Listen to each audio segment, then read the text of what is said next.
प्यारे मित्रों, हम लोग डिस्कशन करने वाले हैं आज की क्लास के अंदर। बहुत मजेदार चीज है। अगर मैं आपसे एक बेसिकली क्वेश्चन पूछ लूं कि एसी क्या होता है और डीसी क्या होता है, तो कई बच्चे इसका एक्सप्लेनेशन देने लग जाएंगे कि एसी जो होती है सर, उसका मान प्रति क्षण बदलता रहता है और डीसी का जो मान है वो बदलता नहीं है। तो किसी बच्चे ने उठाकर के आपसे ये सवाल पूछा है और आप उसे बोलोगे इसका मान बदलता है, इसका मान नहीं बदलता, तो उसे समझ में नहीं आएगा। एक सिंपल भाषा में क्या आप उसे बता सकते हैं कि एसी क्या होता है और डीसी क्या होता है? तो आपको एक छोटी सी बात से मैं डिस्कशन करवा सकता हूं, जिसमें जिस व्यक्ति ने इलेक्ट्रिकल को डिस्कशन नहीं किया है, पढ़ा नहीं है, वो भी उसे आसानी से समझ जाएगा। तो प्यारे मित्रों, एक छोटी सी बात आपके दिमाग में रखनी है आपको, और जिसका जवाब किस तरीके से आपको देना है ताकि बच्चा आपकी बात को आसानी से समझ पाए। एसी और डीसी को अगर आपको समझना है ना प्यारे मित्रों, तो याद रखना, एसी जो होती है उसे संग्रहित नहीं कर सकते। कितनी प्यारी चीज है बताओ आप मुझे।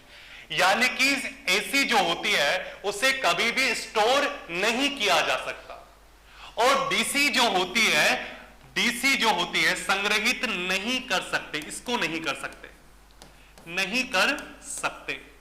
किससे? एसी को। लेकिन जो डीसी होती है प्यारे मित्रों, डीसी जो है हमारे सामने, उस डीसी को हम लोग स्टोर कर सकते हैं, इजीली हमारे लिए रहेगा।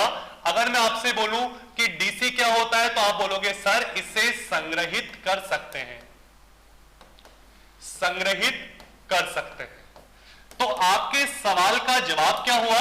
एसी को संग्रहित नहीं कर सकते, वह डीसी को संग्रहित कर सकते हैं। यह तो एक छोटी सी सिंपल सी भाषा में आपने डिस्कशन करवा दिया। आगे बढ़े तो आपने कहा सर और भी इलेक्ट्रिकल की डीप में जाना है, तो आपको एक छोटी सी बात, एसी का मान बदलता रहता है, डीसी का मान नहीं बदलता। आगे बढ़े, आपने कहा सर एसी ज्यादा खतरनाक है या डीसी? तो याद रखना प्यारे मित्रों, एसी जो होती है, अगर मैं हाई वोल्टेज की बात करूं तो याद रखना, हाई वोल्टेज पर एसी जो होती है वो कम खतरनाक है, डीसी ज्यादा खतरनाक है। आप बोलोगे सर एग्जांपल बता सकते हैं कि आप लोग? बिल्कुल प्यारे मित्रों, अगर आपने कभी बादल के, बरसात के समय जो बादल की आपस में टक्कर होती है, एक दूसरे से रगड़ होती है, उसके कारण बिजली चमकती है, और बिजली चमकने के कारण जो विद्युत पैदा होती है वो वास्तव में हाई वोल्टेज की डीसी होती है। और आपको पता है ना, अगर किसी व्यक्ति पर बिजली गिर जाए तो उसकी उसी क्षण मौत हो जाती है।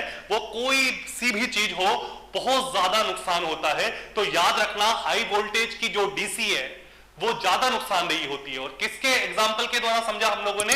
बिजली के चमकने से। चलो एक छोटी सी बात है, उसको हम लोग बिल्कुल इजीली डिस्कशन कर सकते हैं। चलो